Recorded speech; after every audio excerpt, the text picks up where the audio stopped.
Hello guys, welcome to my YouTube channel. स्वागत है आप सबका study with Usha ma'am channel पे।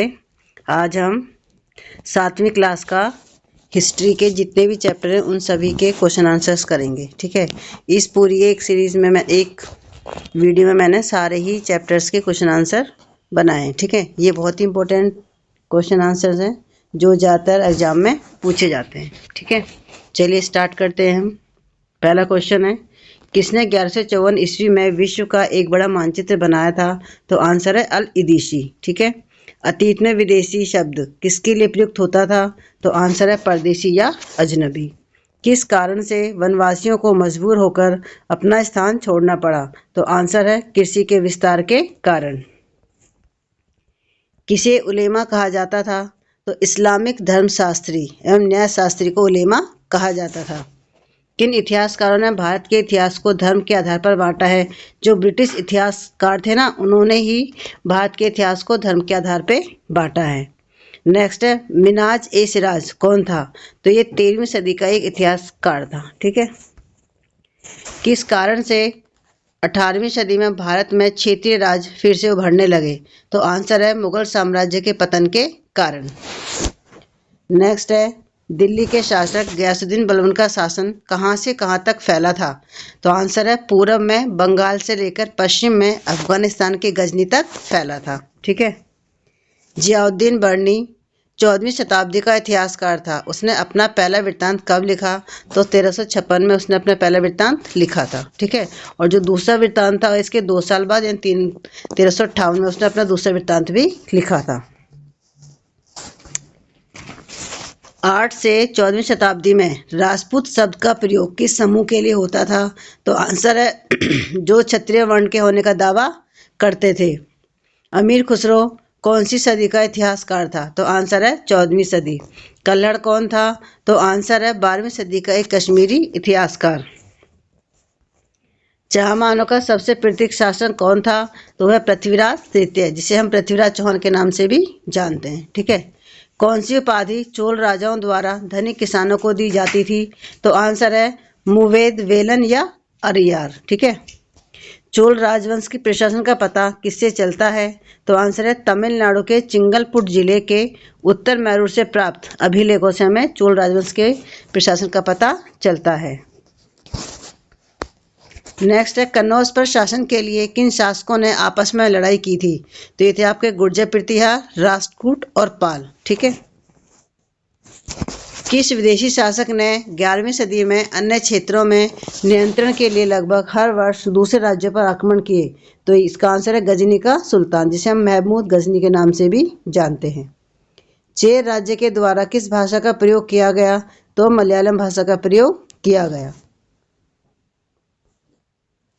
त्रिपक्षीय संघर्ष में कौन कौन शामिल थे? तो इसमें गुर्जर प्रतिहार, राष्ट्रकूट और पाल, ये तीनों ही जो वंश थे ये त्रिपक्षीय संघर्ष में शामिल थे। भित्ति चित्र जिसमें विष्णु को नरसिंह अर्थात पुरुष सिंह के रूप में दिखलाया गया है, यह किस काल की कृति है? तो ये राष्ट्रकूट काल की कृति है। किताबुल हिंद के लेखक कौन है? तो किताबुल हिंद के लेखक हैं अल बरूनी। ठीक है, देखो ऐसे अल हिंद और ऐसे अल बरूनी। ठीक है, किताब उल हिंद किस भाषा में लिखी गई है? तो किताब उल हिंद अरबी भाषा में लिखी गई है। किसने 1192 में पृथ्वीराज तृतीय को हराया था? तो मोहम्मद गौरी ने हराया था। तंजावुर शहर और निशुंभनी देवी मंदिर का निर्माण किसने कराया था? तो ये कराया था विजयालय ने। ठीक है, सबसे शक्तिशाली चोल शासक कौन था? तो राजराज प्रथम जो होता है सबसे शक्तिशाली चोल शासक था। तंजावुर मंदिर का निर्माण किसने करवाया था?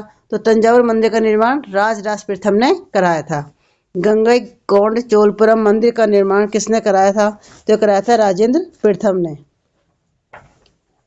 चोलकालीन कांस्य मूर्तियां किस तकनीक से बनाई जाती थी? तो आंसर है लुप्तवोम तकनीक से। चोल साम्राज्य में किसानों की बस्तियों को क्या कहा जाता था? तो इनको ऊर कहा जाता था। ठीक है, चोल साम्राज्य में गांव के समूह को क्या कहा जाता था? तो नाड़ू कहा जाता था।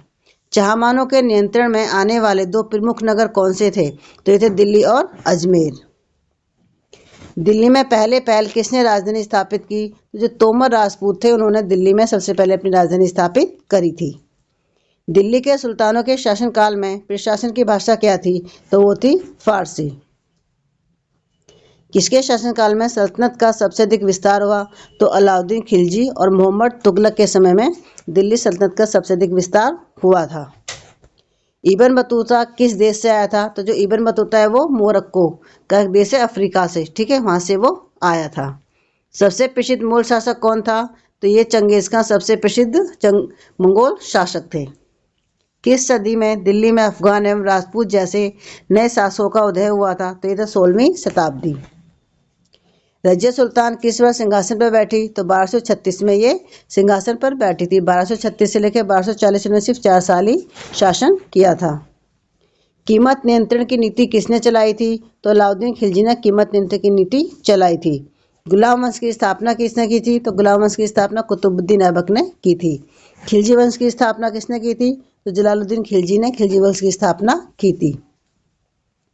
तुगलक वंश की स्थापना किसने की थी? तो तुगलक वंश की स्थापना गयासुद्दीन तुगलक ने की थी। सैयद वंश की स्थापना किसने की थी? तो खिज्र खान ने सैयद वंश की स्थापना की थी। लोधी वंश की स्थापना किसने की थी? तो बहलोल लोधी ने की थी। मक्का की दिशा को क्या कहा जाता है? तो जो मक्का की दिशा उसको किबला कहा जाता है। गुलामों को फारसी में क्या कहा जाता था? तो बदंगा कहा जाता था। इल्तुतमिश ने सामंतों और जमींदारों के स्थान पर किसे नियुक्त किया? तो उसने गुलामों को नियुक्त किया था। टोडरमल कौन था? तो टोडरमल अकबर का राजस्व मंत्री था। अकबरनामा एवं आईने अकबरी की रचना किसने की? तो अब्बुल फजल ने की थी। पानीपत का प्रथम युद्ध कब तथा किसके बीच में हुआ था? तो पानीपत का प्रथम युद्ध 1526 में बाबर और इब्राहिम लोदी के बीच में हुआ था। खानवा का युद्ध कब तथा किसके बीच में हुआ था? तो खानवा का युद्ध 1527 में बाबर और राणा सांगा के बीच में हुआ था। शाहजहां का वास्तविक नाम क्या था? तो शाहजहां का वास्तविक नाम खुर्रम था। मुगलों की सेवा में आने वाले नौकरशाह क्या कहलाए? तो मुगलों की सेवा में आने वाले जो नौकरशाह थे उनको मनसबदार कहा जाता था। नूरजहां का असली नाम क्या था? तो नूरजहां का असली नाम था मेहरुनिशा। मुगल राज्य के अधीन आने वाले केंद्रीय प्रांत कौन से थे? तो दिल्ली और आगरा मुगल राज्य के अधीन आने वाले केंद्रीय प्रांत थे। ठीक है। कुतुब मीनार का निर्माण किसने कराया था? तो कुतुब मीनार का निर्माण कुतुबुद्दीन ऐबक ने कराया था 1199 में। कुतुब मीनार की दीवारों पर उत्कीर्ण अभिलेख किस भाषा में है? तो ये अरबी भाषा में है। कौन सा मंदिर विश्व का लघु रूप था? तो राजराजेश्वर मंदिर विश्व का लघु रूप था। फारसी दरबारी इतिहासों में सुल्तान का वर्णन किस रूप में हुआ है? तो अल्लाह की परछाई के रूप में हुआ है। हौज ए सुल्तानी का निर्माण किसने करवाया? हौज ए सुल्तानी का निर्माण इल्तुतमिश ने कराया था। महमूद गजनवी ने किस मंदिर पर बार बार हमला किया था? तो सोमनाथ मंदिर पर महमूद गजनवी ने बार बार आक्रमण किया था। किस मुगल बादशाह ने अपनी आत्मकथा में बाग बगीचों के प्रति अपना प्रेम जाहिर किया था? तो बाबर ने। ठीक है। चारुपल्लम का शाब्दिक अर्थ क्या है? चारुपल्लम का शाब्दिक अर्थ है चढ़ाईदार रास्ते का गांव। चारबाग बनाने की परंपरा किसके शासनकाल में शुरू हुई? तो अकबर के शासनकाल में शुरू हुई थी। अजमेर के निकट कौन सी झील स्थित है? तो अजमेर के निकट पुष्कर झील स्थित है। विरूपाक्ष मंदिर में कौन सा उत्सव मनाया जाता था? तो महानवीय नवरात्रि का उत्सव मनाया जाता था। मध्यकाल में भारतीय महाद्वीप का एक महत्वपूर्ण मंदिर नगर कौन सा था? तो आंसर है उत्तर प्रदेश में वृंदावन। ठीक है। दक्षिण भारत में परवर्ती काल में व्यापारियों के संघ को क्या कहा जाता था? तो मणिग्रामम या नानादेशी कहा जाता था। हम्पी में किस मंदिर का निर्माण किया गया था? तो हम्पी में विरूपाक्ष मंदिर का निर्माण किया गया था। किस मुगल सूबेदार ने गढ़कटंगा पर हमला किया था? तो आसिफ खान ने गढ़कटंगा पर हमला किया था। किस मुगल सूबेदार ने अहोमों पर आक्रमण किया था? तो मीर जुमला ने अहोम पर आक्रमण किया था। किस गौंड राजा ने संग्राम शाह की उपाधि धारण की थी? तो गढ़कटंगा का जो राजा था राजा अमन दास, ठीक है, इसने संग्राम शाह की उपाधि धारण की थी। अहोम समाज किस प्रकार विभाजित था? जो अहोम का जो समाज थे कुलों में विभाजित था। किस क्षेत्र के जनजातीय लोगों ने इस्लाम को अपने धर्म के रूप में अपनाया? तो पंजाब, सिंध और उत्तर पश्चिमी सीमांत, ठीक है, इन्होंने जनजातीय लोगों ने इस्लाम को धर्म के रूप में अपनाया था। किसके विरुद्ध रानी दुर्गावती ने 1565 में युद्ध लड़ा था? तो मुगल सैनिकों के विरुद्ध, ठीक है, रानी दुर्गावती ने युद्ध लड़ा था। मक्का का प्रस्थान द्वार किसे कहा जाता है? तो सूरत को मक्का का प्रस्थान द्वार कहा जाता है। मसूलीपट्टनम या मछलीपट्टनम कहाँ पर स्थित है? तो ये कृष्ण नदी के डेल्टा पर स्थित है। अलवार किसकी पूजा करते थे? अलवार विष्णु की पूजा करते थे। नैनार किसकी पूजा करते थे? नैनार शिव की पूजा करते थे। कबीर की साखी और पद हमें कहाँ मिलते हैं? तो ये हमें गुरु ग्रंथ साहिब पंचमढ़ी और बीजक में मिलते हैं। किसने रामचरितमानस की रचना अवधी भाषा में की थी? तो तुलसीदास ने रामचरितमानस की रचना अवधी भाषा में की थी। गुरु नानक के उत्तराधिकारी कौन थे? तो गुरु अंगद गुरु नानक के उत्तराधिकारी थे। शरीयत क्या था? शरीयत मुसलमानों का धार्मिक कानून था। वीर शैव आंदोलन 12वीं शताब्दी के मध्य में कहाँ शुरू हुआ था? तो ये कर्नाटक में शुरू हुआ था। अद्वैतवाद के समर्थक कौन थे? तो शंकर अद्वैतवाद के समर्थक थे। विशिष्टता द्वैत के समर्थक कौन थे? तो रामानुज विशिष्टता द्वैत के समर्थक थे। गुरु अंगद का असली नाम क्या था? तो गुरु अंगद का असली नाम लहणा था। खालसा पंथ की स्थापना कब तथा किसने की? तो खालसा पंथ की स्थापना 1699 में गुरु गोविंद सिंह ने की थी। 6 राजाओं द्वारा किस भाषा का प्रयोग किया जाता था? तो मलयालम भाषा का प्रयोग किया जाता था। किस राजा ने पुरी में जगन्नाथ मंदिर बनवाने का निश्चय किया था? तो राजा अनंत वर्मन ने जो जगन्नाथ में जो पुरी का मंदिर है उसको बनवाने का निश्चय किया था। कथक का शाब्दिक अर्थ क्या है? तो कथक का शाब्दिक अर्थ होता है एक कथा या कहानी। कथक से कौन सा घराना जुड़ा हुआ है? तो कथक से राजस्थान और लखनऊ जुड़े हुए हैं। किस चीनी यात्री ने बंगाल में बोली जाने वाली भाषाओं के बारे में लिखा था? तो ह्वेनसांग ने लिखा था।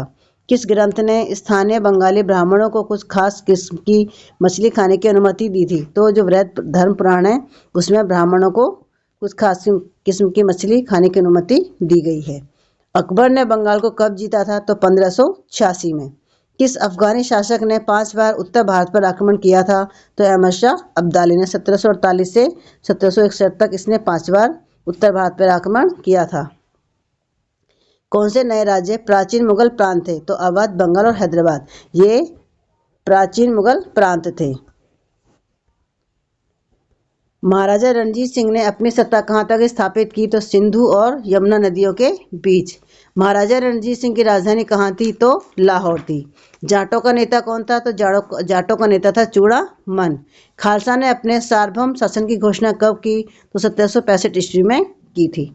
ठीक है, तो ये पूरी 7th क्लास की जो इतिहास की किताब है उसके सभी चैप्टर्स का निचोड़ है एक तरीके से। ठीक है, इसमें सारे क्वेश्चन है, बहुत ही इंपॉर्टेंट क्वेश्चन है जो आपके ज़्यादातर एग्जाम में पूछे जाते हैं। ठीक है, प्लीज़ मेरे चैनल को लाइक और सब्सक्राइब करना न भूलें, साथ में और लोगों के साथ भी शेयर करें ताकि उनको भी इसका लाभ मिल सके। ठीक है, और आप मैसेज करके भी बता सकते हैं, ठीक है, कि आपको किस तरह के क्वेश्चन चाहिए। ठीक है, आज की वीडियो में बस इतना ही। मिलते हैं आपसे नेक्स्ट वीडियो में। Thank you.